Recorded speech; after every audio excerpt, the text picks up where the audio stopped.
माता की, बोलो देव नारायण भगवान की, बोलो तेजाजी महाराज की, बोलो राम पीर की, मां पद्मा पोषवाल की पवित्र जन्मभूमि भगवान सवाई भोज जी के ससुराल की इस पवित्र भूमि में पधारे मेरे सभी पिता तुल्य बुजुर्गों, माताएं, बहनों एवं मेरे युवा साथियों का पहले तो मैं बहुत बहुत अभिनंदन, स्वागत, वंदन करता हूं।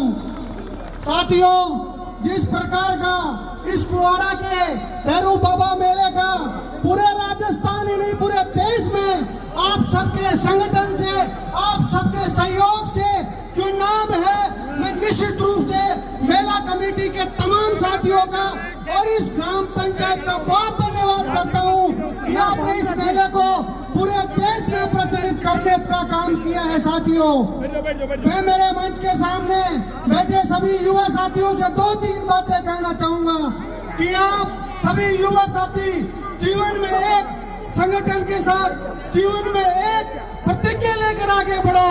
जीवन में जिस क्षेत्र में आगे बढ़ना चाहते हो, चाहे शिक्षा के क्षेत्र में, चाहे राजनीति के क्षेत्र में, चाहे खेलकूद के क्षेत्र में, आप जिस भी क्षेत्र में आगे बढ़ना चाहते हो, पूरी लगन और ईमानदारी से आगे बढ़ोगे तो दुनिया की कोई ताकत आपको आगे बढ़ने से नहीं रोक सकती। साथियों, आज इस पवित्र मौके पे मैं उस महान हस्ती को भी याद करना चाहूंगा। स्वर्गीय राजेश पायलट जी कहते थे कि ग्रामीण और इन गाँव का बच्चा जब तक पढ़ लिख कर उन देश की उन कुर्सियों पे नहीं पहुंच जाता जहाँ देश की नीतियां बनती है, तब तक इस देश का भला नहीं हो सकता। साथियों, मैं इन युवाओं से कहना चाहूंगा, आप सब अपने परिवार और देश का नाम रोशन करो। साथियों, मैं आप सबको इस मंच के माध्यम से 2-3 बातें कहना चाहूंगा कि अगर आज अनिल चोपड़ा इस मंच पे खड़ा है तो आदरणीय जननेता सचिन पायलट जी के आशीर्वाद की वजह से यहाँ खड़ा है। अगर मुझे 30 साल की उम्र में राजस्थान के अंदर राजस्थान की सबसे बड़ी यूनिवर्सिटी का प्रत्याशी बनाकर अगर भेजा था तो सचिन पायलट जी ने बनाकर भेजा था।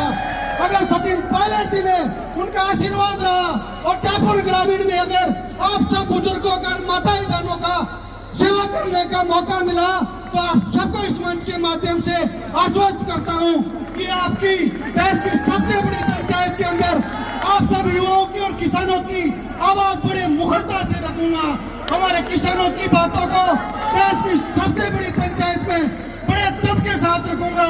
आप सबका जनप्रतिनिधि इतना मजबूत होना चाहिए, इन युवाओं का जनप्रतिनिधि इतना मजबूत होना चाहिए कि देश में जहाँ भी उसको आप सबकी आवश्यकता हो हमेशा आपके लिए वो खड़ा रहे। आप सबने मुझे यहाँ बोलने का मौका दिया, उसके लिए बहुत धन्यवाद। आपको बस इतना ही कहना चाहूंगा, आपके इस भाई, आपके इस बेटे को अगर देश की सबसे बड़ी पंचायत में अगर जाने का मौका मिले तो आप सबका सहयोग, आप सबका भरपूर सहयोग मैं इस मंच के माध्यम से मांगने आया हूँ। साथियों, आप सबने यहाँ मान सम्मान दिया मेले कमेटी ने, उसके लिए बहुत धन्यवाद करना चाहूंगा। आप सबका बहुत धन्यवाद करना चाहूंगा। अंत में 2 पंक्तियां जो मैं हमेशा कहता हूँ वो इस मंच के माध्यम से कहता हूँ कि असफलता एक चुनौती है, उसे स्वीकार करो। क्या कमी रह गई देखो और सुधार करो। जब तक सफल ना हो नींद चैन को त्यागो, संघर्ष का मैदान